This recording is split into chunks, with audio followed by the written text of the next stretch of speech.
Ringo Starr just turned 85. But instead of a cheerful birthday filled with laughter and nostalgia, something about this year felt different. When the former Beatles drummer appeared for his annual Peace and Love birthday moment, the world saw a man holding back tears. His voice trembled as he spoke, not about fame, not about music, but about the two men he once called brothers, John Lennon and George Harrison. It was the first time in his entire life that Ringo publicly mourned them. The man who always smiled, who always said peace and love, finally let his guard down. For a few haunting minutes, he was not the drummer of the Beatles. He was just Richard Starkey, an old man remembering the friends he lost. And it came at a time when fans were already worried.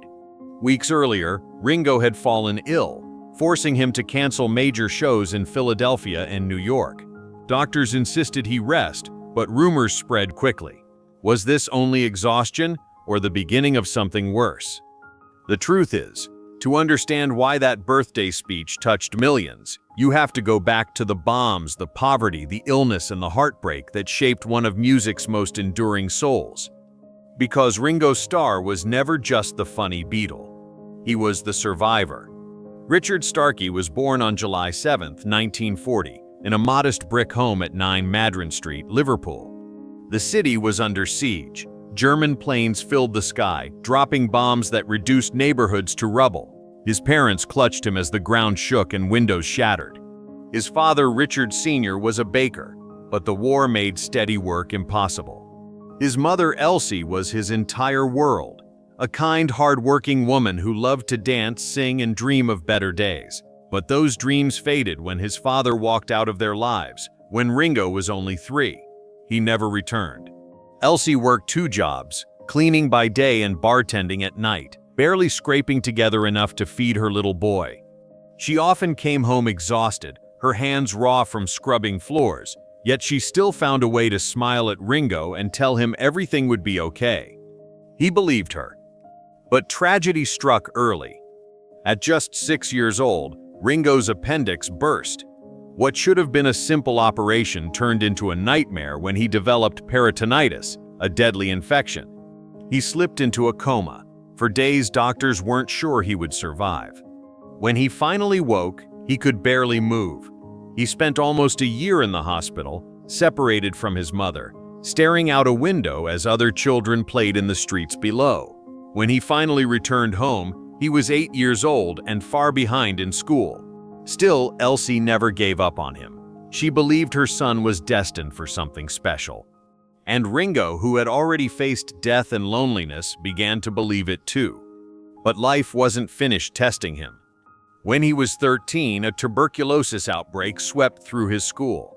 Ringo was infected and sent away to a special hospital.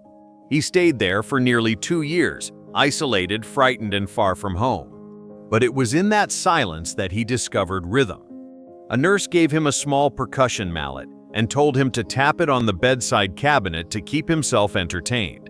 The metallic sound echoed through the room, and something clicked. That rhythm became his escape, his heartbeat. And though he didn't know it yet, it was the sound that would one day change the world. When Ringo finally returned home, Liverpool was rougher than ever. He lived in the Dingle, a neighborhood known for poverty and gang fights. If you weren't part of a group, you became a target. So he joined one just to survive. But even in that chaos, he found joy. He listened to skiffle records, a raw mix of blues, jazz, and folk that spoke to working-class kids. He'd tap rhythms on tables and trash bins, imagining he was on stage. At 16, he took a job as an apprentice machinist in a factory. There he met Roy Trafford, another music lover. Together they started practicing in the factory basement, turning scrap metal and oil drums into instruments. Then, on Christmas of 1957, his stepfather gave him the greatest gift of his life, a used drum kit. It was old, noisy, and battered, but it was his. 2 months later, he joined the Eddie Clayton Skiffle Group, playing tiny gigs in local pubs. Ringo worked long factory shifts by day and played music by night. He wasn't looking for fame, he was looking for freedom. Music gave him that. In 1959, he joined a new group, Rory Storm and the Hurricanes, and everything changed. They were wild, loud, and full of life. That's when Richard Starkey became Ringo Starr, a name born from his love of jewelry and his dream of being seen as a star. During their shows, fans shouted for Star Time. He'd take center stage and sing Boys. For the first time, he felt wanted.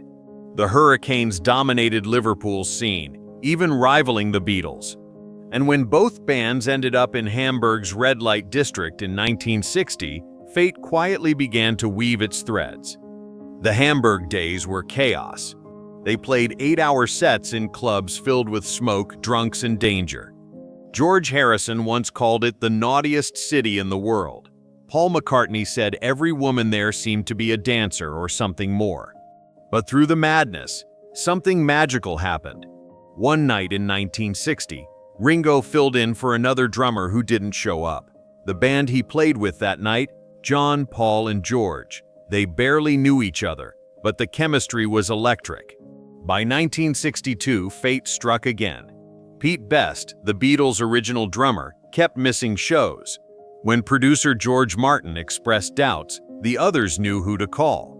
On August 18, 1962, Ringo officially joined the Beatles. He expected celebration. Instead, he faced fury. Fans screamed, "Pete forever, Ringo never." Some threw objects at him. George Harrison was even headbutted by an angry fan.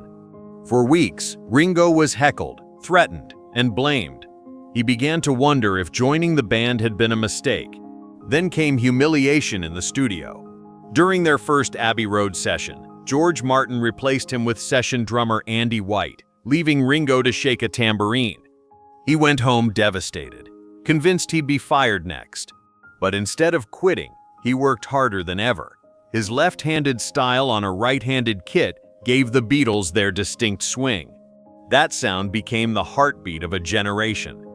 He had found his place, but it came at a cost few understood. The world exploded. By early 1964, the Beatles were unstoppable. When they landed at JFK Airport, thousands of fans screamed so loudly they could barely hear themselves think. Ringo became the comic relief, the one who made everyone laugh. His natural humor and warmth made him the most approachable Beatle. But the fame came with danger. In June 1964, just before the band's biggest world tour, he collapsed from acute tonsillitis. Doctors ordered him to rest, but the show had to go on. The band replaced him temporarily with drummer Jimmy Nicol. Lying in a hospital bed, Ringo watched someone else take his place. He thought, "This is how it happens. This is how you're forgotten." He returned a week later, still weak, determined not to lose everything he'd fought for. But Beatlemania didn't slow down. It grew terrifying. During a stop in San Francisco, 500 schoolgirls surrounded him at the airport, desperate just to touch him. Some fainted. Police had to form human chains to protect him. Behind every smile was exhaustion. Behind every concert was fear. By 1966, things reached breaking point. Their trip to Manila turned into a nightmare when they accidentally offended the First Lady, Imelda Marcos. The government turned against them. Soldiers punched their manager. Roadies were beaten on the tarmac. The band barely escaped alive. Ringo never forgot that day. He later said, "That was when I knew the fun was over." By 1967, fame had lost its sparkle. Recording Sgt. Pepper's Lonely Hearts Club Band should have been a triumph. But for Ringo, it was lonely. He often sat in the studio for hours while John, Paul, and George experimented with new sounds and ideas. "I learned to play chess," he joked later. But what he didn't say was how invisible he felt. His drumming on A Day in the Life would become legendary, but he was too humble to see it. He worried constantly that he wasn't good enough, that they'd replace him like they replaced Pete Best. Then came the breaking point.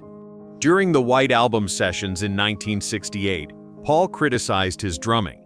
Ringo had enough. He left Abbey Road and fled to Sardinia, spending his days on a yacht, unsure if he'd ever return. It was there he wrote Octopus's Garden, inspired by the calm beneath the sea. When he finally came back, He found his drum kit covered in flowers spelling "Welcome back, Ringo." For a brief moment, the Beatles were whole again, but the end was already written in the shadows.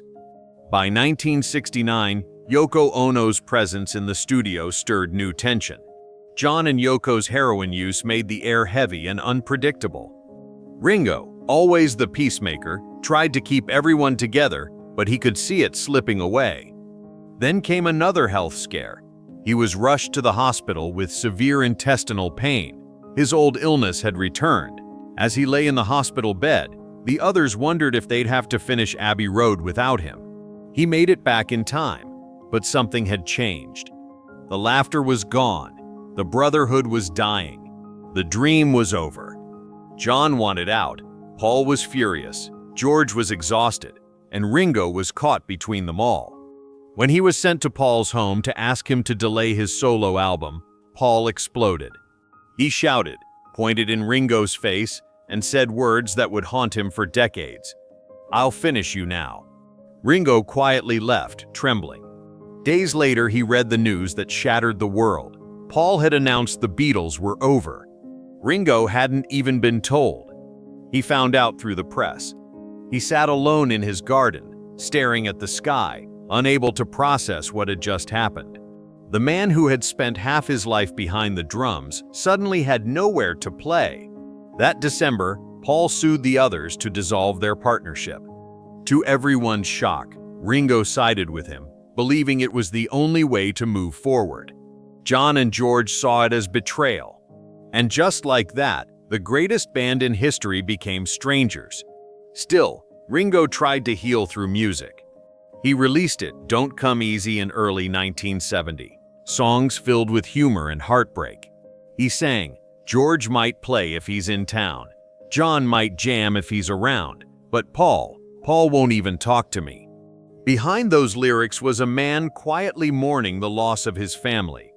The 1970s brought both triumph and tragedy. Ringo scored hits with Photograph and You're 16, proving he could shine on his own. But fame couldn't fill the emptiness. His marriage to Maureen Cox crumbled under the weight of infidelity and fame. Then came the unthinkable. His close friend George Harrison confessed he was in love with Maureen. George even said it at dinner, in front of everyone. Ringo didn't fight or shout. He simply said, "Better you than someone we don't know." But inside, he was shattered. By 1975, the marriage ended in divorce. The pain pushed him into addiction. By the late 1970s, Ringo's drinking was out of control. 16 bottles of wine a day, cocaine, endless parties. He said later, "I was lost. I don't remember half of it." It all came crashing down in 1988 when a drunken rage left his home destroyed and his wife Barbara Bach badly injured. That was the moment he realized he'd gone too far. He checked into rehab, determined to change. He once said, "I didn't want to die drunk. I wanted to live sober." When he emerged clean, he was a new man. He rebuilt his life, his marriage, and his purpose. In 1989, he launched the All-Star Band, bringing together legends from across rock history. The first shows were shaky, but the love was real. Audiences cried seeing him behind the drums again. For the next 3 decades, Ringo toured relentlessly, spreading joy instead of pain. He'd greet every crowd with the same words, peace and love. And this time, he meant it. The years softened him, but the memories never faded. He lost John to violence in 1980, and George to cancer in 2001. Those losses carved deep wounds that time could never heal. Still, Ringo kept going, turning grief into creation. He painted colorful spin art using a Rolls-Royce engine, selling it for charity through his Lotus Foundation, which supports cancer research, addiction recovery, and mental health. His art shows raised millions. But fame always comes with shadows. In 2025, his name appeared in the Pandora Papers, linked to offshore trusts in Panama and the Bahamas. There was no proof of wrongdoing, but headlines questioned whether his fortune was being hidden. Ringo stayed silent, letting his good deeds speak louder. Then came July 7, 2025, his 85th birthday. Beverly Hills declared it Ringo Starr Day.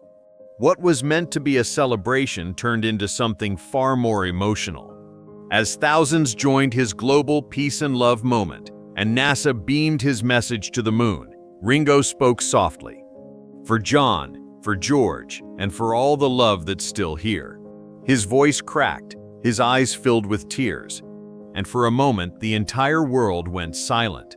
It was no longer just a birthday, it was a memorial, a farewell, a reminder that even legends grow old, and even the strongest hearts break. Yet somehow, Ringo keeps finding new beginnings. He recently announced 2 country albums, one produced by T-Bone Burnett, set for release in When asked if he was finally retiring, he laughed. "My kids are sick of hearing that. I'll keep going until they drag me off the stage." Even now, he wakes up ready to play, ready to smile, ready to spread peace and love. Because that's who Ringo Starr is, the man who kept the beat when everyone else stopped.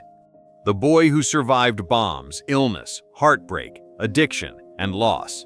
The last Beatle standing. And as long as there's a song left to play, he'll still be keeping time. For all of us.